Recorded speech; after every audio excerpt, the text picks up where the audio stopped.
Hey, what's up guys? This is Johan, and on this video we'll be going over the Ricos Nano Tank Challenge July update.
Alright guys, so for the most part in this video I'll just be showing you guys a few things that has changed with the Nano and doing also a water change and cleaning up of the glass of this aquarium.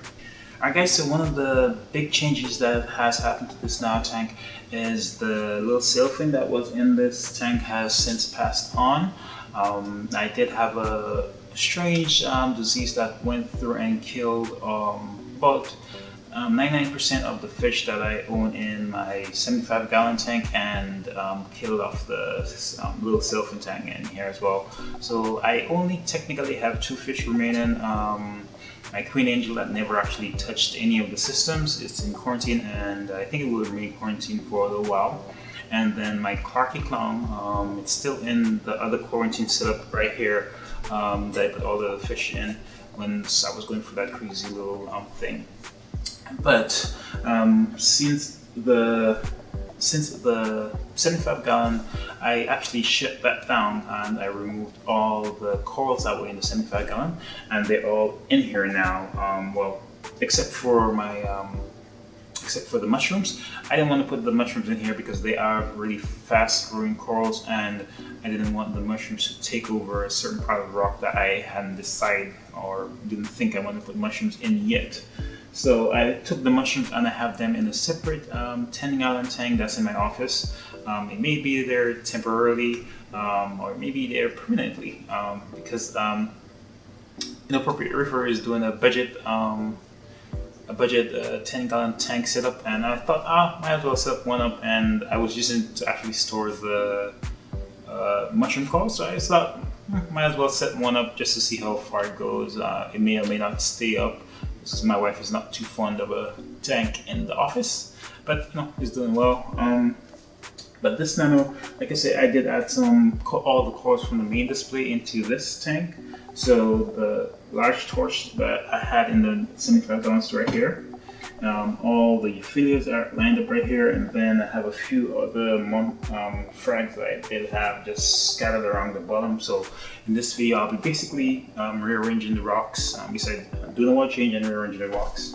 And I have to at least get the water down to about halfway or so before I could actually stick my hand in the tank, because if not it's gonna just overflow. Because I keep the water pretty high in there so I don't hear any splashing from the hang-on back filter that I have, because it does get quite loud when the water level is a little bit low. So another thing I wanted to go over was the light that I have lighting this 20-gallon Nano. It's basically a Chinese black box light, and I think it's been performing really well. This was the original one that I had. It is running right now just on the blues. I used to run in conjunction with the 75-gallon tank with the white lights, but I since took that part off, so it's only right now just running the blue lights and keeping the blue spectrum. And the corals seem to like it. All the corals are fully extended, the euphyllias, the frog spawn, all the hard corals like the monsters, and all those, the polyps are always extended. I have to go in and change some corals around, because I also, besides moving all the corals from in here, I also move all the inverts. So like my crabs and my snails and any bristleworms that I had laying around are all in this tank. And I think they are doing a really awesome job at keeping the tank clean.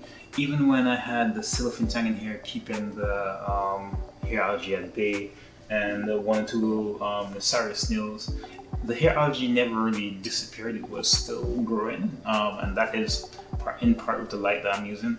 But because I took all the inverts out, they have basically stripped the tank of any hair algae. There's no algae on the rocks, I could tell. Before this, this rock right here was actually brown, and that's with all the film algae that was growing on the white rock. But since I put all the inverts in here, they have just basically cleaned the rock, stripped it clean, and now it's probably time so I could start dosing or something, or doing more frequent water changes on the system. And I am due for a water change, like I said earlier, that I do a water change once every 3 weeks or so, but I haven't done any water changes on this yet. So once I get the water change started, at least get the elements up, then I may have start testing weekly, just to see what the right dosage are, so I can start getting that nice purple coralline algae growth on the rocks. Alright guys, so let's get into the water change. I have a 5-gallon bucket right behind me that's mixing up right now with some salt water. Hopefully it's at the right temperature. I set it about 2.5 hours ago, so it should be at the right temperature and all that. And then I just have to drain the tank, clean up glass, drain the tank, and then start rearranging some corals, and then get it up and running back. Alright, let's get into that.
Alright guys, so I think I will end this video here. I know it's still a lot of water that has not been replaced. I have not replaced water yet, but for the most part I just clean up glass and emptying out the water, refilling some water. The water is not completely mixed up yet, so it's still at 1.020, so I have to put one more cup of salt in there, or half cup of salt in there, and then let it mix out. It's only a 5-gallon water change, so whilst it's mixing up, I'm gonna go ahead and edit this video and put it out. So for the most part, all the corals are doing nice and doing awesome. The frog spawn here closed up because I was going up on rocks. And then all the inverts are doing their job, keeping the tank really clean. My main cleanup crew in this system is my my burster room. So anytime I feed the tank, they always pop out and clean up anything that's dead. If a crab died, because I did transfer the crabs over kind of quickly, so 1 or 2 of those died and they came out and just cleaned the entire tank. So this system runs usually a low nutrient system, so that's why I wait 3 weeks before a water change. But the main reason I wanted to go ahead and do a water change for this is, besides being due for a water change, also the amount of corals I put in here, I know they're sucking up all the nutrients and all the minerals that's in here. So because the corals don't look as the polyps are still extended, but there's that look that they usually have, and I know it's because I added so many corals in here. So I wanted to go ahead and just give the system a quick reset and do a water change, at least a 5-gallon water change, and then I will do one again next week. So I should just level it off a little bit. But for the most part, besides the fish loss in this nano, everything has been going on okay. There's no coral loss that I can tell. Even some corals that I just put in here are it's growing really, really quickly. They are some type of acropora. It's like a greenish purplish skin. With green polyps. I put up a little picture so you guys could get a closer look, and then comparison of when it first put it in, and then now. See how fast it grows, and that's been about a month of growth. Alright guys, so that pretty much wraps it up for this video. If you guys like it, go ahead and hit the like button down below, and also remember to subscribe. I'll catch you guys in the next one.